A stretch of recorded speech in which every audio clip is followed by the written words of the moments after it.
Okay. Um, I just thought of something as I was sitting here right before the class. My children just came from the Bahamas. Oh, wow. Where they're Oh, on shluchas. That's why I was a drop late. Where the grandchildren came and they just came in before for they, good?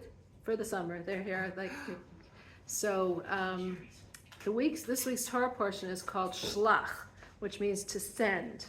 And they are on shlichut to the Bahamas. And the word shlichut is also from to send, because the Lubavitcher Rebbe sent people to all the different four corners of the world to teach them to go and inspire other Jews to come back to Torah and mitzvot. And that's why everywhere you go, if you travel somewhere, you'll find a Chabad house, right? And that's why Chani's here on Shlichut in New City. She came how many years ago? Really? You came also in Slichut? Wow. How many years ago? Many. 40. Wow. Okay, so when she came, there was probably nothing here. And, she came in order to sow the seed so that there could be a community, a Jewish community here. And that's what people all over the world, did that. When my parents were sent to Toronto over 60 years ago, there was nothing there in Toronto. Now it's a flourishing community, but at the time, I remember my mother used to have to kosher the chickens, and that was when I was little, and I'm the youngest. So she would kosher the chickens in the basement in the furnace because there wasn't. And of course, Chalav Yisrael milk that's kosher, that's washed. There was none. So for my older siblings, they didn't have any milk when they were growing up. That was just not what we had. So the Rebbe sent people to all over the four corners of the world, and that's part of shlichut, sending. Now, when we talk about sending, though, and there was many people then at the time when the Rebbe started sending this out many, many years ago. Like I said, my parents were over 60 years already in Toronto. When the Rebbe started sending people out, there was many people who said, religious people who were saying, how are you sending people out? It's not possible. You're sending people out to a desert, literally. How are they going to stay religious? How are their children going to stay religious? How is it that they aren't going to be completely swallowed up by the environment? Because, we know it's so important to be in the right environment. How are they not going to be assimilating to the environment? How do you know that they're going to stay teaching the others rather than the others teaching them about assimilation and swallowing them up in their beliefs? And the answer to that is when you are sent by somebody and still connected to the person who's sending you, it's not about your powers and your capabilities, it's about the sender's capabilities. When you're still connected, and the example that was given is like you pour water into an ocean, the water becomes whatever, cold like the ocean. But if you have a generator that's behind that water, that's heating up the water, then you're going to continue heating up everything around you. If you're connected, if you're plugged into it, it will keep on going. And that's the idea. When you're sent with the knowledge that it's not you, it's not your capabilities, but something greater is on your shoulders. And we're going to see in this week's Torah portion the problem with the shlach. The problem in this week's Torah portion is the people who were sent, did not believe in this strength and the capabilities, not of themselves, but of a higher being that was sending them. Well, let's talk about the story. So Parsha Shlach is about sending, and it was Moshe who sent the spies. He sent them to spy out the land. And the point of it was just not to see, is it a good land or is it a bad land? Because this was Eretz Yisrael, this was the land that we were going to inherit. It was more to see on a natural level, how can we inherit this land? How can we conquer this land without the tremendous miracles? And a very natural, we have to do our part. We do our part to see what we can do. So naturally, let's scout out the land to see how is it that we can naturally, which is the way that we can naturally conquer it. Now the people that he sent were called Nisi'im, which means princes. They were the heads of each of the tribes. So they were very spiritual individuals, very great individuals. And the question, of course, is how come they came back with a negative report? They came back with such a negative report. They said it's a land, Eretz Ochel Yoshveha, a land that eats in its inhabitants, it consumes the inhabitants. Why are we going here? So that our children and our wives are going to be taken as spoils in the war. Like, we're not gonna do it. We're not gonna be able to capture it. We saw these tremendous giants there, and we felt like we were like little grasshoppers in their eyes. Who are we? We were like little tiny grasshoppers in their eyes. This is the report that they said to the Jewish people. So from all the 12 tribes, all these Nisim, which were great individuals, spiritual individuals, very high individuals, they all said this bad report, except for two. The two were, anyone remember? Yehoshua and Kalev. Yehoshua, who was Moshe's student, and Kalev.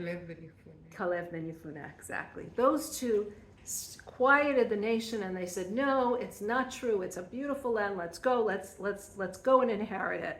But the people did not listen.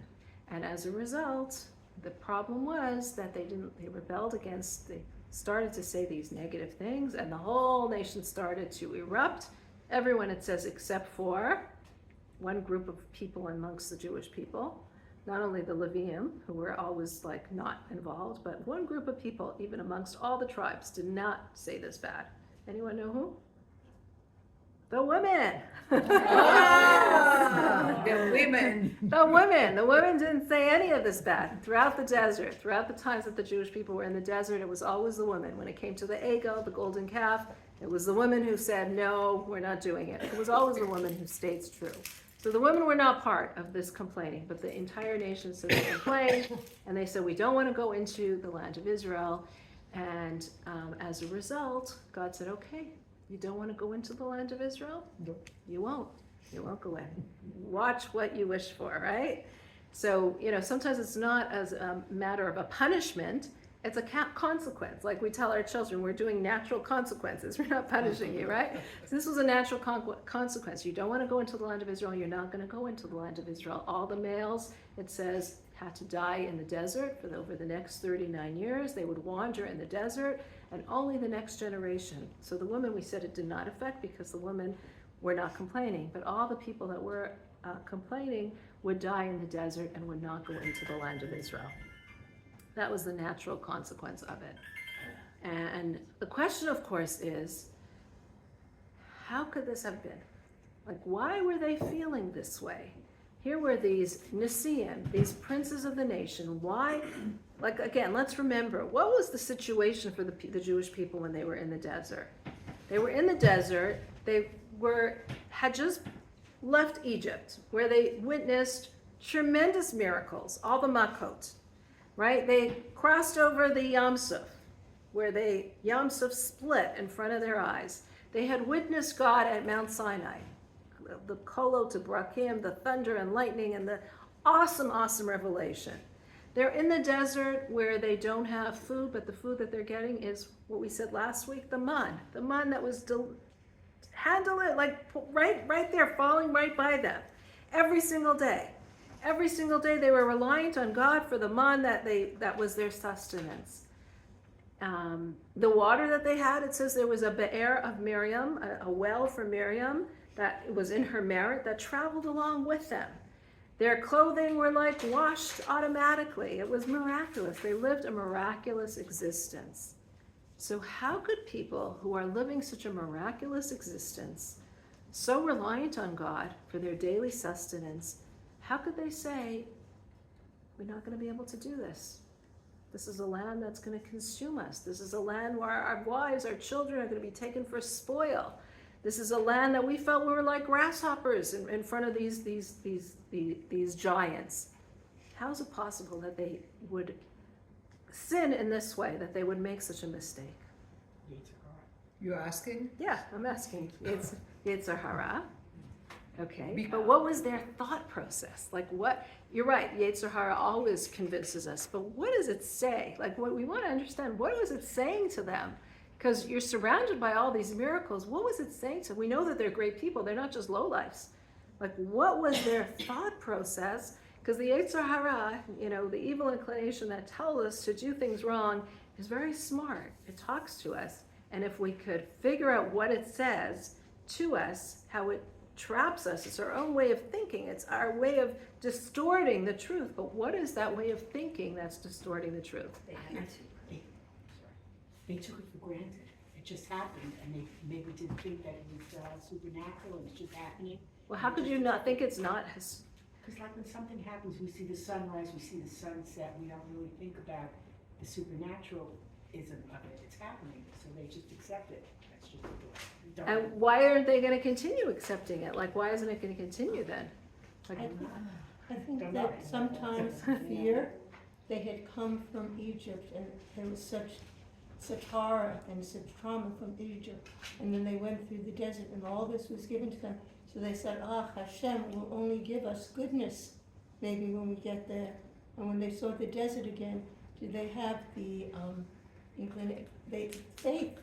They lost some faith. they lost their faith. But usually fear is what makes us lose Fear our is faith. very true, and we're going to see how that played in. Very good. Someone else wanted to say something? Yes. I think it's because you said that they were like Nasi, the people who were sent. So they said, well, if they're, these are people who are higher ranking people, and if they say this is a bad place, they believe them. The people will believe that. But so why did the high-ranking people say it? Why did the Nasiim say that? Why did these princes say that? Like, Because they had it so good. Why did they have it so good? Well, Yeah. you were saying that the money's dropped right at their feet. Right. A lot of times people don't want to break those patterns because it's so much Exactly. easier in life. They were Just, spoiled. oh, let me open my tent and come outside. Right. And why wouldn't they have that in Israel? They Because have they to have to fight work. for it. They want to work. Exactly. So these high spirit, very good, great, everyone. So these high spiritual people were worried. They're saying, this is the idyllic life. This is a beautiful life. It's a spiritual life. We can sit and learn Torah all day long. What are we doing after all? Everything is provided for us. All our needs are taken care of. We don't have to work the land. We don't have to till the, reap or sow. We don't have to do any of that. Our food is provided. Our sustenance is provided.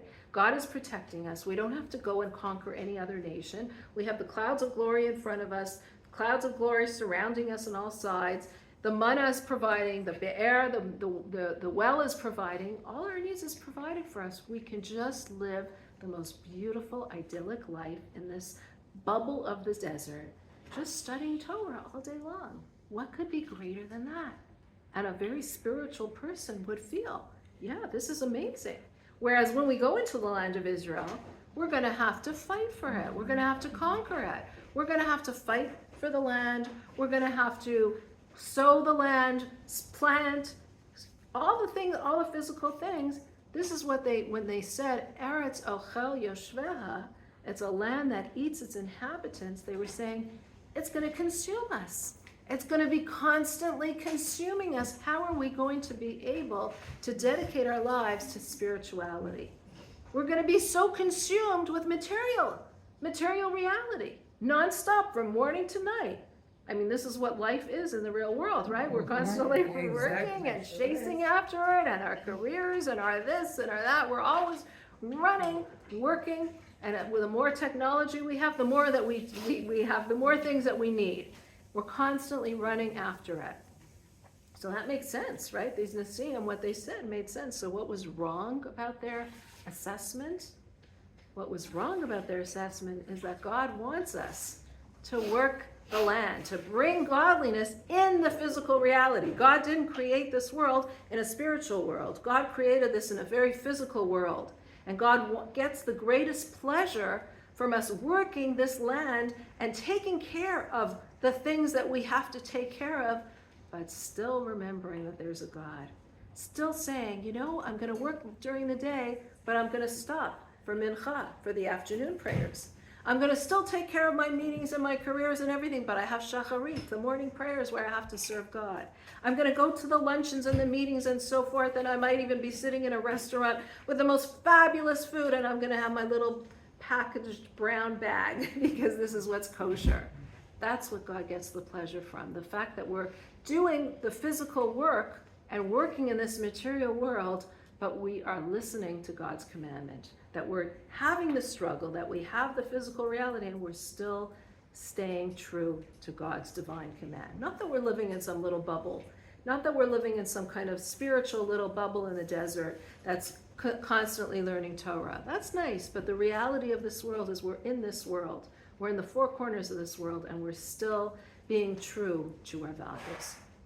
Now, what was causing them to, this idea was causing them to look at the land of Israel, this idea, and say, and you mentioned fear before, fear is a big part of it.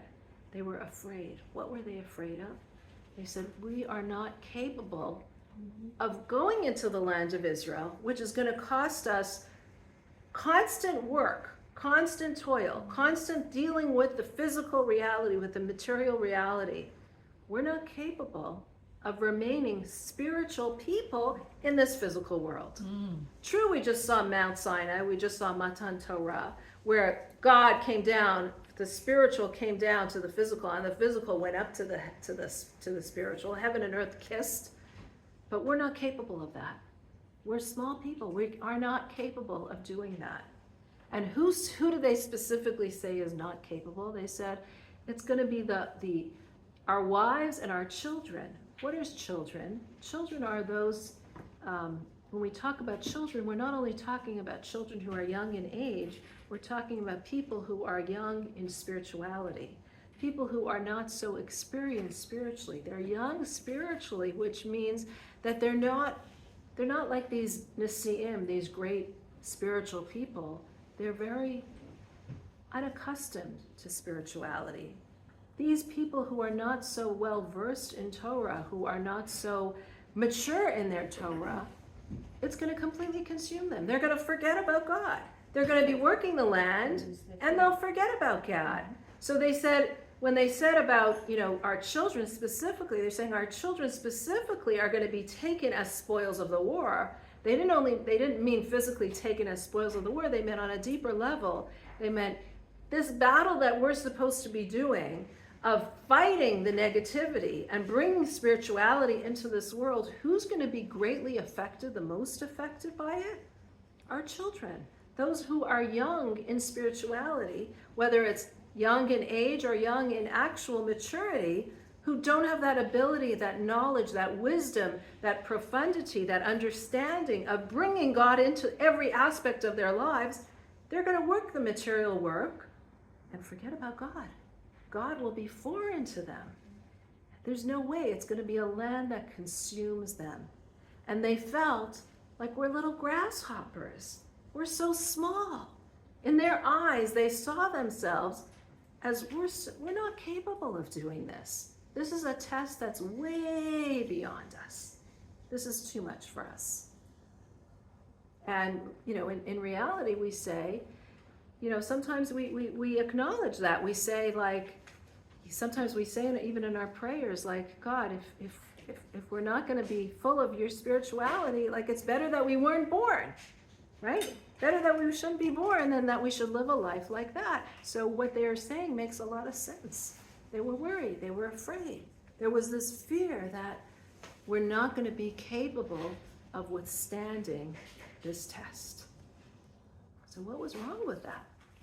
What's wrong with being afraid? What's wrong with not having that confidence? It's wrong not to have confidence in God. It's wrong. Confidence in? God. In God, exactly. What was wrong is that they were saying, God doesn't really understand who we are. He's sending us there, but we can't. It's too much for us. We're not going to survive this test. And if we survive the test, our children won't survive. There's going to be sacrifices. Not everyone's going to be capable of doing this. And what was wrong is that they're saying, God knows better than you what you can handle. God knows better than you how strong you are. God knows better than you what your situation needs to be. And if God says that you can handle it, you can handle it. And I found that as a tremendous message for all of us. Because we're not necessarily, going into the land of Israel or conquering the land. But we are. We're constantly thrown these challenges, these tests. And the answer is, and sometimes we feel like I'm so inadequate. I'm like a little grasshopper. Who am I? Who am I to handle this? God, I can't handle this. This is too much that you're throwing my way. There's this fear. There's this inadequacy. There's this feeling of I can't. And we need to answer that feeling with maybe you can't on your own, but when you're connected to something greater, then you can. And that's why I gave you that example of shluchim who go out to the four corners of the world. Maybe on their own they can't, because the tests are huge and the challenges are huge and the struggles are huge. On your own you can't, but when you're connected to something greater than yourself, and you know it's not about you, but it's something that's much greater than you, then you can. And it's not about you personally when you find a situation and a struggle or a challenge that you're confronting in your own life. It's so easy to say, I can't. This is too much. And I'm sure all of us, right now, at this very moment, can think about something in our lives that we feel afraid of. It's too much. I feel like I'm a grasshopper. I'm so small. This is too much. The situation is too big. I cannot handle this. And it's true, you cannot handle it. But you need to realize it's not you who's handling it. God knows better than us what we need. God knows better than us what we can handle. God has more faith in us than we have in ourselves. And that's really the message of this week's Torah portion. And the examples extend to so many areas of our lives. You know, I remember one of the first times when I was going to speak, and I remember meeting my father in that hallway, and I was so nervous. It was for a group that was so much older than I, and I was like, I just can't, you know. And he looked me in the eye and he said, Hannah, remember who you are, and remember where you come from. That was all he said. And the whole way driving, remember who I am, remember who I come from. I like saying that little mantra to me. And he didn't mean like, remember who you are, who you come from. He didn't mean that you come from me. He's remember that we're all the Jewish people. We're all God's chosen children. And if God is putting us in a situation that we are faced to do something, we can. I remember so clearly once I was speaking in Panama, all the way in South America, and I was like, I didn't know the language, and they were going to be translating the talk. I didn't know how it would go, and it was the next morning. I got there like late at night, and the next morning I woke up, and I was like, I can't. And I went to this mirror in my room, and I looked at myself in the mirror, and I'm like, you can. Remember where you come from. You can do it. And that's what we have to tell ourselves sometimes. You can, not because I'm great and this is me and I'm so amazing and I'm so capable and I'm so talented. No, it's because of who we represent, what we stand on, that we stand on the shoulders of great people, who we are as a Jewish people, who we are personally, that each of us has that soul within us that we can do it. And that is really the fear that we need to address and speak to, that fear that we're feeling. And it's fascinating because in this week's Torah portion, we see that right after Moshe says to the Jewish people that he scolds them and says that you're wrong and you're going to stay now in the desert for 39 years, he hasn't shown any miracles. He hasn't done any. There was no God's like voice coming out and saying, you all sinned. It was nothing like that. There was no miracles that come out. And immediately there was a group of people who said, no, we want to go up. They reversed, completely reversed. No, we want to go up. We want to go and conquer the land. We're going to conquer the land. And Moshe had to tell them, you're not going because God doesn't want you to go anymore. You sinned. But immediately the feeling was, we want to do it. And you might ask, what happened here? Like nothing was said. He scolded them. He said they did something wrong. And immediately there's this completely reversal of opinion. And immediately they say, we want to go. We want the land. We want the land of Israel. What happened?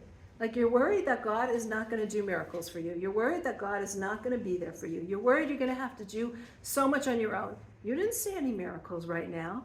You didn't see God's like lightning and thunder or something coming out, striking you. And all of a sudden there's this reversal. Why is that? Because each and every one of us really has that faith inside of us. each and every one of us has that faith in God, that belief in God, that belief that God is with us. It's hidden. It's deep down. It's uncovered. And his scolding and telling them that you made a mistake and this is what is the result of the mistake uncovered it. But it's really there. It wasn't that there was this new revelation, that there was this new found knowledge or this new, he said you made a mistake, and that making a mistake helped to uncover the faith that was already there.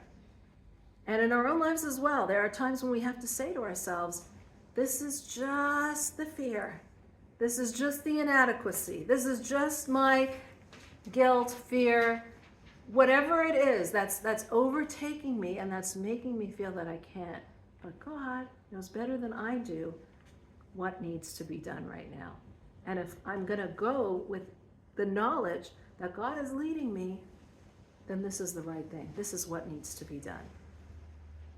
That's the message of this week's Torah portion. Towards the end of the week's Torah portion, we have the mitzvah of challah, of making challah, which I think you've done many challah bakes, right? So what do you do when you do a challah bake? We take challah, fresh challah and rice. You take a little piece of the challah and you make this blessing on it, and you say, this portion I'm giving to God in the time of the temple, and this is what it says in the Torah portion. This was given to the Kohen, who is the representative of God, and this part of the challah was given to, we're consecrating this to God.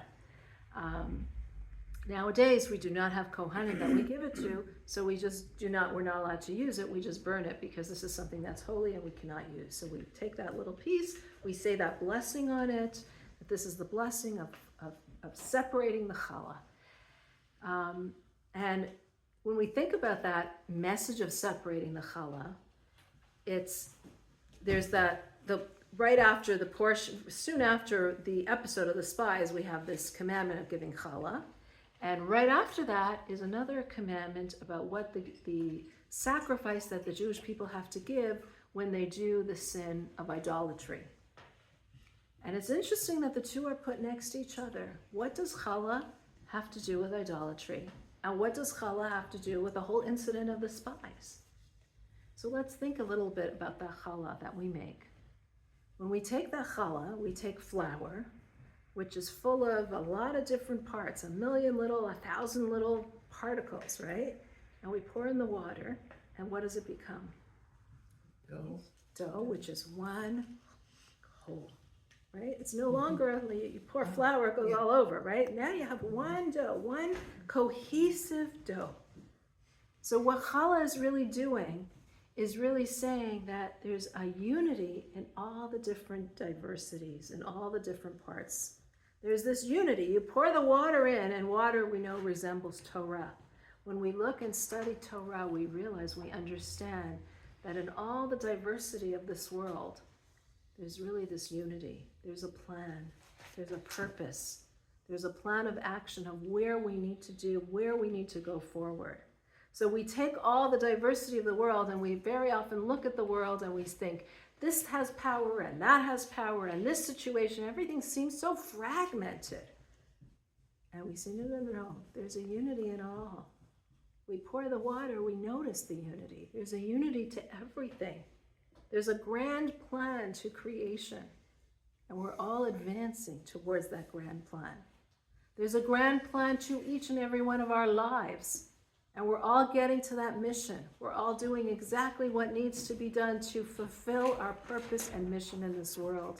Because God knows better than we know what we need and what our mission is and what our strengths are. And when we take challah, what we're saying is really, bread, challah, is the most materialistic thing. We need bread for our survival. I mean, nowadays everyone's gluten-free, but at that time, bread was the staple. That's what you eat, is bread.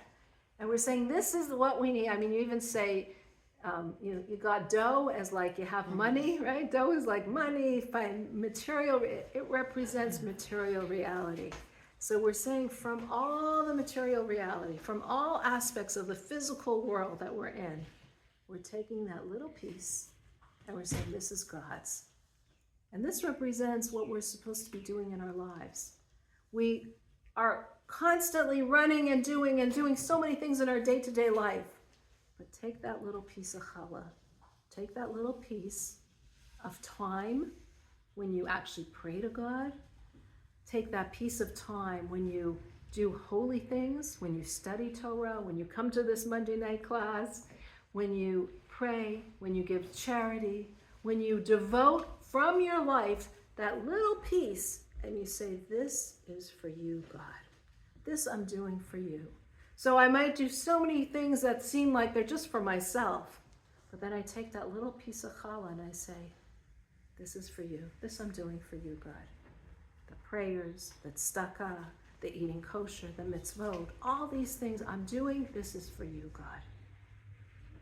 And it might feel sometimes like it's only a little piece, but as long as that piece is a significant portion, as long as that piece is important to you, that piece is taking your whole day and finding the meaning in it. And that's why it's called Reshis Arisosechem. The first of your dough, you give to God.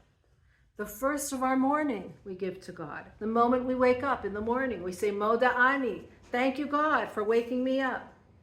The first, before we take a bite of food, we say a blessing. We say, thank you, God, for giving us this blessing. The charity that we give, we work so hard with our blood, sweat, and toil. I'm giving 10%, a maaser to God. I'm giving of myself to you, God, because that means that I'm realizing that the dough that I made, that the work that I created is not mine, but it's yours, God. You gave me the ability you gave me the strength, you gave me the situations, you gave me the opportunities to make the money, to make the situation, but it's you, God, to whom it belongs to. So when we take that piece of challah, we're saying everything is God's. I'm God's servant, I'm God's representative, I'm God's example here, but I'm taking that piece of challah to show that it's not about me, it's about you, God. And that is why the mitzvah of challah is right next to the mitzvah of idolatry. When a person does idolatry, the karban, the sacrifice that they give, is what is written right after giving challah. And the Talmud says, a person who gives challah, who takes challah, takes away from idolatry in this world. How does it take away from idolatry? Because idolatry is thinking that there's all this disparity in this world. There's these powers in this world. There's this strength in this world that's outside of God's power. It's thinking about life in a very fragmented way. It's seeing situations in our lives as overpowering, too hard for me, different situations that don't make any sense. It's seeing different powers that have control over me and the circumstances in our lives. And taking challah, saying, no. Everything, all the flour becomes this dough. And from this dough, I'm taking that piece of emunah, that piece of faith, that elastic piece that's within me, a faith that's within me. That's what I'm taking. I'm saying that everything in this world is God's and God alone. There's not all this diversity. There's not all these fragments. There's not all these pieces of the flour. The flour comes together as one piece, as one entity. And from that one entity, we're taking a piece and we're saying, God, this is for you, showing that really everything is God. That awareness completely takes away, completely demolishes the idea of idolatry, of anything having power over us. And this is true in our own lives as well. When we take that piece of challah, we're really saying, there's so many situations and circumstances in our lives where I feel I'm being controlled by everything, right? I have to be controlled by my work. I'm controlled by people in my life. Everyone is telling me what to do. And no. No one's a boss over you. The one boss over you is God, and God alone. Can I say that to my mom?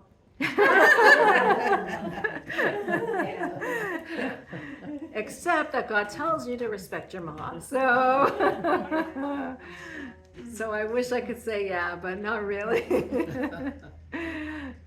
But all the things that we feel are powerful over us, really, the situations, the fear, the inadequacy, the anger, the jealousy, all these things that we feel control us aren't really in control of us. There's only one, and that's God and God alone. And that was the message to counter that whole claim of the Miraglim, of the spies, of these scouts. You think that you can't? You can, because God's in charge, and God alone is going to create the outcome. And this is really a message that we'll take with us into our week, that the fears, inadequacies, we have to talk back to them. And we have to say, it's God who knows more than we do what our capabilities are. Okay.